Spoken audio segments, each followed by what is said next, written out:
I joined Citizens Advice Portsmouth as a volunteer about 3 years ago, and I actually work in the business development team. And what that involves is raising funds to help support our work at Citizens Advice. I also work with the team internally to help develop our business plans. And also we're very much involved in communication. So communications both externally to share with others what we do and help educate and make people aware of our services. And we do that, as I said, by writing articles and things like the Portsmouth News. And also internal communication is really important as well. So we spend a lot of time trying to involve our people, both with socials and with blogs and things like that.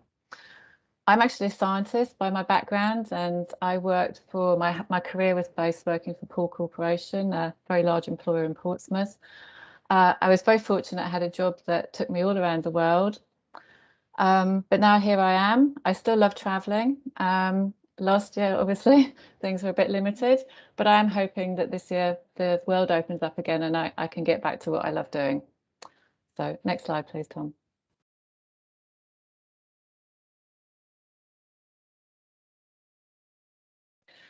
So I think we're all aware that the world has very much changed over the last couple of years. I think pre-2020, well-being was on the agenda of organisations, but I would not say it was considered to be a real priority. 2020, 2021, we had the pandemic.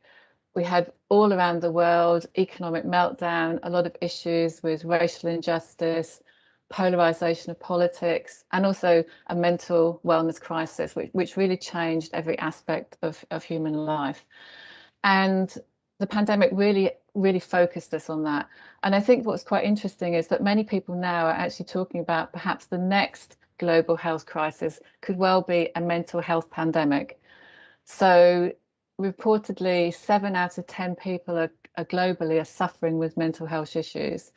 We all know that people die from COVID-19, but particularly, and this is a report from America, people are dying from what they call obviously depression, but also anxiety disorders.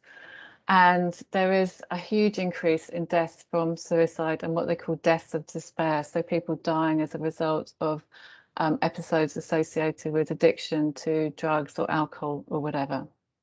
Next slide, please. So what actually do we mean by well-being? I think if you talk to many people, they'd have a different idea of what well-being means.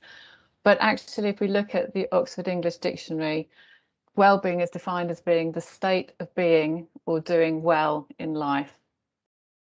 Next slide. Being a scientist, I love organisations like Gallup. Probably everybody's heard of Gallup, but that are linked to the polls, etc. But it's a very scientifically based organisation that does a lot of research into areas of what things are important in our life. And recently they've been focusing a lot on well-being and what they consider to be the 5 elements of well-being. So what do people need to thrive in their lives?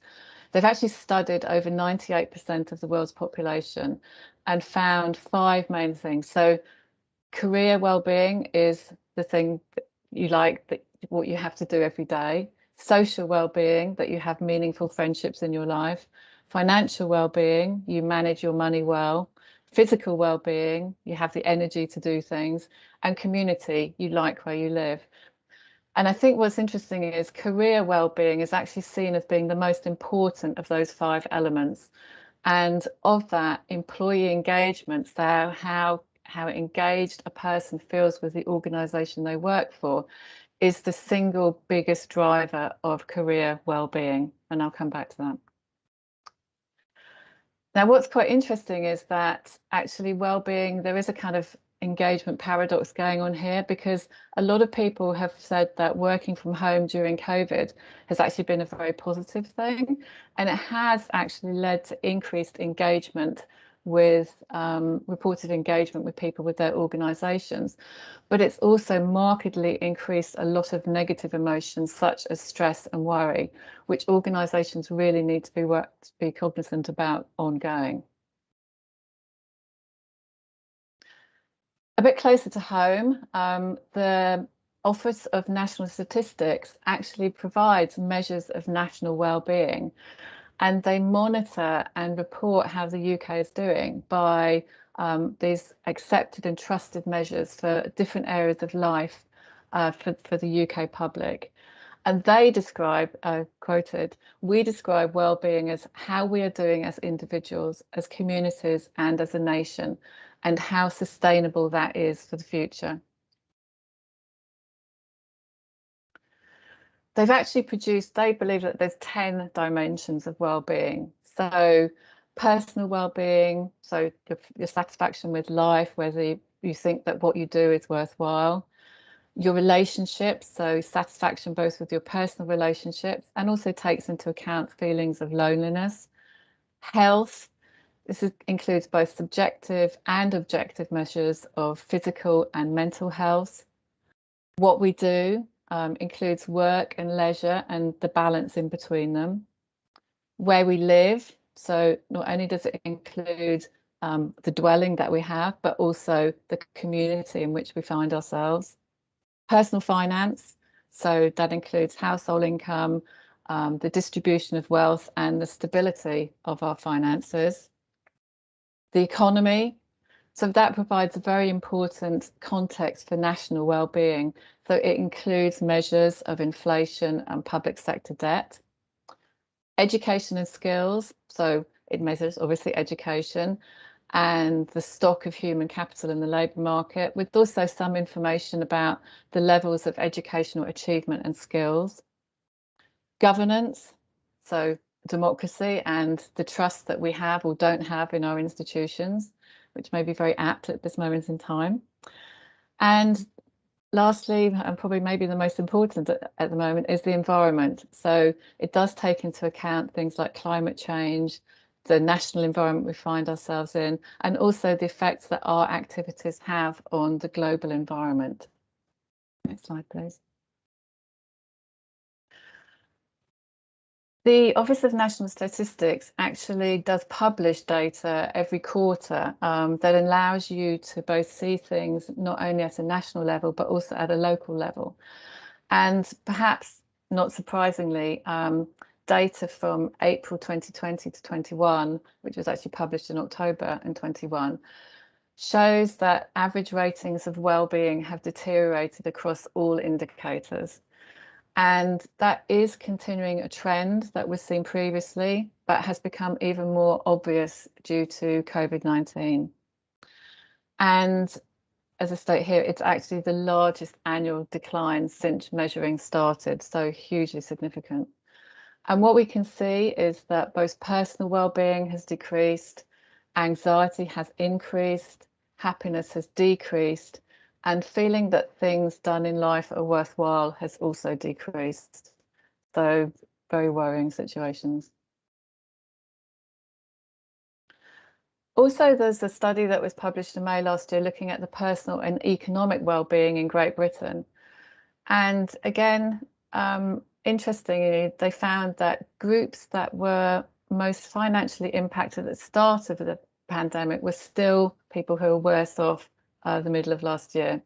So particularly, for example, people like the self-employed people were 3 times likely to report a reduced income and 2 times as likely to have used their savings to cover living costs compared to the unemployed.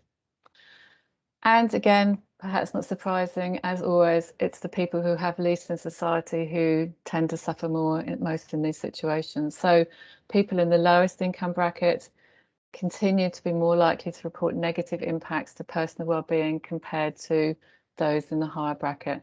So the pandemic making their mental health worse or feeling stressed or anxious. Coronavirus, gosh, hasn't that impacted us all? Again, being measured by the Office of National Statistics.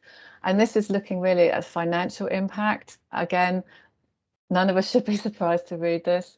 65% of adults reported that their cost of living had increased over the last month. The most common, food shopping, gas and electric, and the price of fuel. And these increases are going to have a huge impact on how people are impacted and the type of people and the problems that they have ongoing, and how we as Citizens Advice will be able to help them. Interestingly, and finally, at an employee level, even in 2021, 72% of employees rated wellbeing as their top priority. And that's from the Chartered Management Institute, which again is a very well-respected national organisation. It's also the right thing to do to look after wellbeing. Not only is it the right thing to do, it makes financial sense.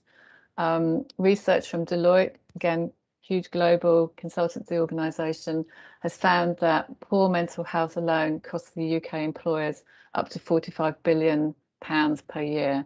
So makes sense to do something.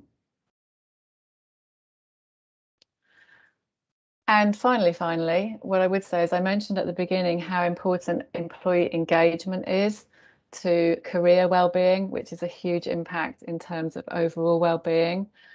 And again, many organisations are realising now that they really need to go back to basics. They need to focus on their purpose, their values and their vision. They need to make sure that everyone is aligned in the organisation. Everybody knows what their role is and how they contribute to the success and how they help people, and particularly for us at Citizens Advice, how we help clients in our community. It's really essential to ensure that everyone is connected in a shared journey ongoing. Thank you.